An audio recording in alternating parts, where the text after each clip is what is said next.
Hello, good morning, welcome back. Today I'm going to be talking about a topic that I'm really passionate about, and that is intuitive eating and psilocybin mushrooms and how they go hand in hand, and how I used the psilocybin mushroom to lose 50 pounds without going on a diet, without restricting, without cutting anything out. And I've been able to sustain that weight loss now for 6 years.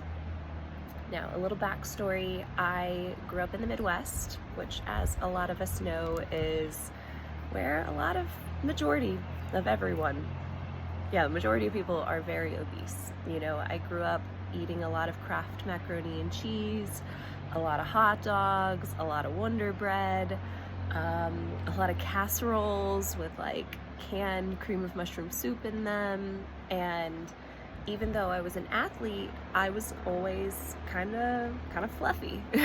I always had quite a bit of extra layer of fat.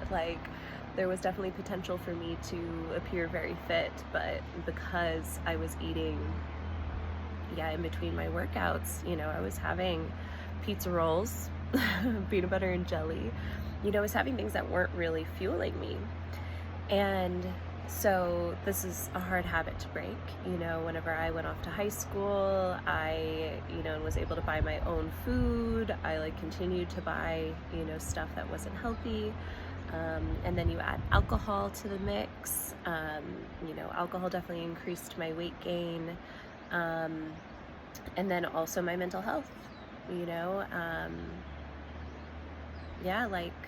like majority of America, I have battled with depression and anxiety, self-love,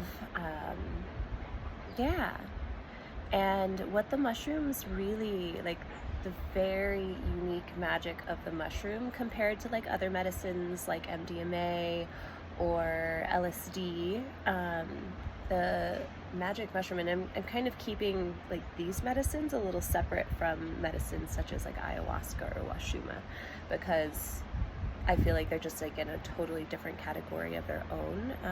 These indigenous medicines, they work much deeper, and they without a doubt do have a lot of the qualities of the mushroom, some of the same benefits, including what I'm talking about today with intuitive eating.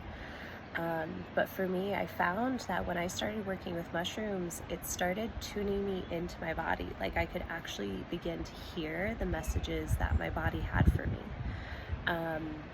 So I would feel when I was already full. So, I would find myself after a while, I'd have the meals that I typically already was making for myself, so my diet hadn't shifted.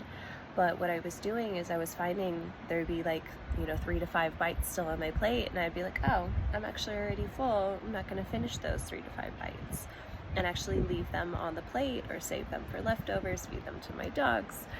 And those bites really added up.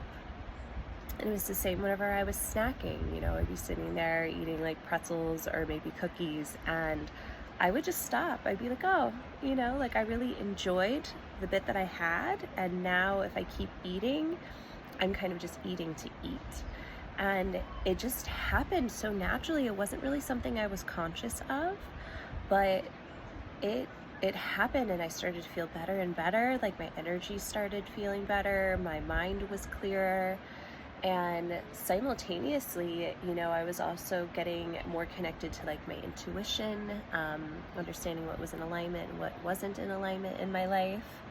And I believe all of those things kind of came together to create an energetic environment where I also didn't feel like I needed to carry extra weight in order to be hiding behind the weight in some way. I believe a lot of us do that, we use food as comfort.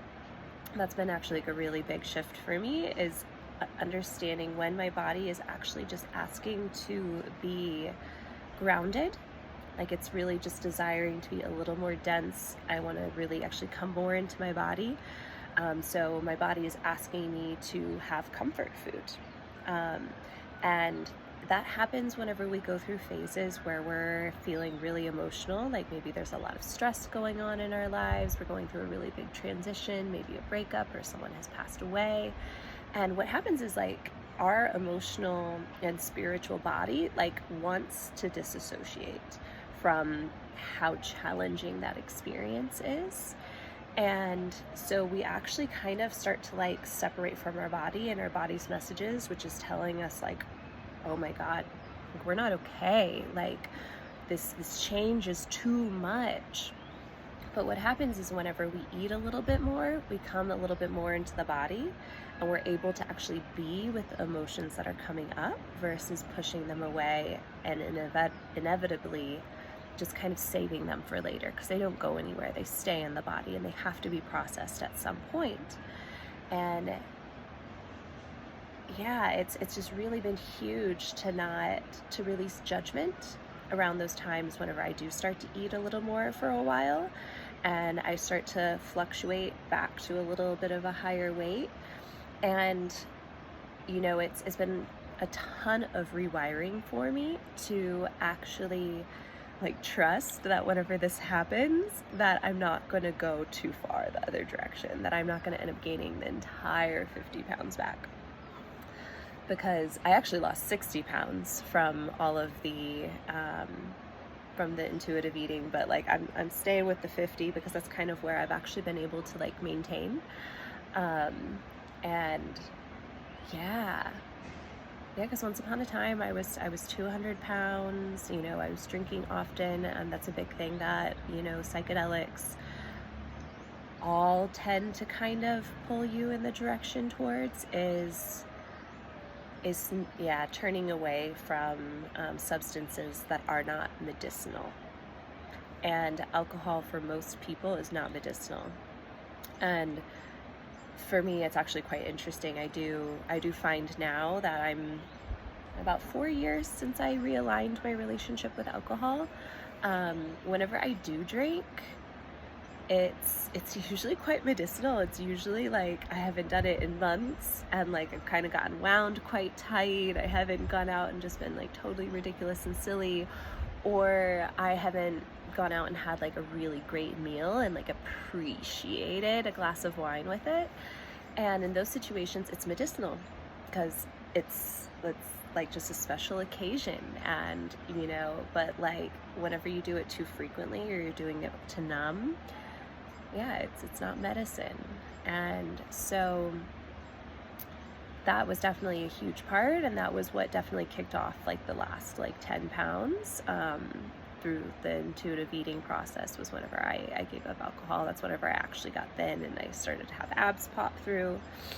And you can see right now I'm in one of my little bit fluffier phases. I got divorced a year ago.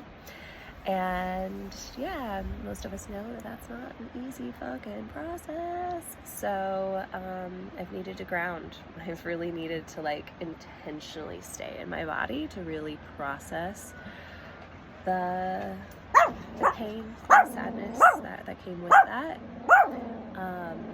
And it's also been very awakening for me in terms of like my intuitive gifts coming online. Which also can be very out of body. So the food has been, hey,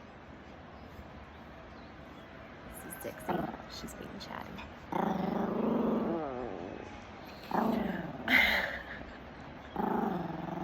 Look at that face. So yeah, that's actually another thing though, is you know, even now, whenever I do begin to like go into a phase of eating a little bit more, the things that I am eating are much healthier than they used to be. And so my body slowly started to move towards just foods that felt more nourishing. I even get really, really clear messages about what to eat. It was really fascinating, like, I don't know, maybe a year ago, I out of nowhere just was like, I'm gonna start eating beets. And this was a period of time where I wasn't eating a ton of meat, so I feel like my body was like, okay, if you're not going to eat meat, you still need to be grounded, so I want you to eat more root vegetables, so vegetables that are actually growing in the soil. And that really was quite wild, like to have my body really be like that clear and that direct, like this is what you're going to be eating and this is why.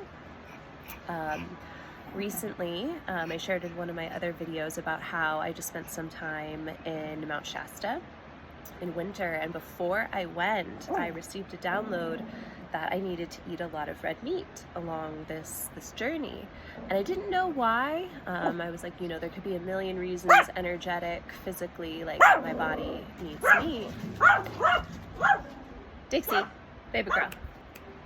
And what ended up happening was when I was in Mount Shasta, I found out that the reason that I needed to be eating meat was actually because I am such an open channel to energy, and places like Mount Shasta, or really anywhere that's an energetic vortex where people are going to do a lot of healing. There's both light and dark energies floating around, and what I found out was, because of being such an open channel, if I was not fully in my body from eating a lot of red meat, I was going to be really prone to having dark entity attachments come in, which is something that I'll talk about in another video. But really, like, I think sometimes, I know the old me would have totally like had like a random thought like, oh, you need to eat meat or eat beets, and like would have just thought it was random and not paid attention to it. But these messages are very real, and they're coming through for a reason, and it's our body's wisdom. So that's just one of my favorite things that the mushroom has given me, because obviously, like, letting go of that weight, both physically and emotionally and energetically, has created, just a much more joyful life, a life where I just feel much more like me. I'm healthier, and I'm more connected to the earth, because I inevitably am eating so much more food that is really nourishing for my body and comes from the earth, like grows straight from the soils. And also through this process, I've like gained such a deep reverence for the food that I eat. So my prayer as I eat and the way I tune in with my food is very different. You know, I'm very conscious of even like the thoughts that I have while I'm eating. As much as possible, I don't bring my phone with me when I sit down to eat. And that way I can make sure that as I'm digesting my food, I'm also digesting positive thoughts. So sitting there and actually setting the intention of gratitude for, you know, the soil that grew the vegetables that I'm eating, or gratitude for the animal and its life and it allowing itself to now be a part of the ecosystem in which keeps the entire collective going, and having these moments of gratitude, and then also taking time to have gratitude for my body, for knowing how to transmute these nutrients into life force energy, which then gives me the ability to wake up in the morning and share beautiful knowledge with the world, to be able to work out, to be able to experience pleasure, to be able to sing, to be able to dance, to be able to just look out at the sky and enjoy the trees. And so all of it has just become that much more intentional and intuitive and full of awareness. And so I mean, I'm just so grateful for psilocybin for coming into my life, and for connecting me with my body, with my portal of divine wisdom, you know, the space in which I have access to everything. So thank you for listening. If you have any questions, please let me know. I do intuitively guided microdosing journeys for people, and I can include intuitive eating as part of that. It almost happens on its own without needing it, but if you're someone who has really, really struggled with your diet, and really are desiring to feel healthier, Yeah, I have the ability to help guide you towards a healthier, more joyful, more connected life. And I'll note that my journey of intuitive eating and coming in deeper relation with my body, it came from both microdosing and doing macro dose journeys. I believe that they both played a role in it, and without a doubt, it was also just the integration in between, the fact that I chose to continue tuning into myself in between working with the medicine, and made that something that was a priority and a value system in my life. So, thanks for listening.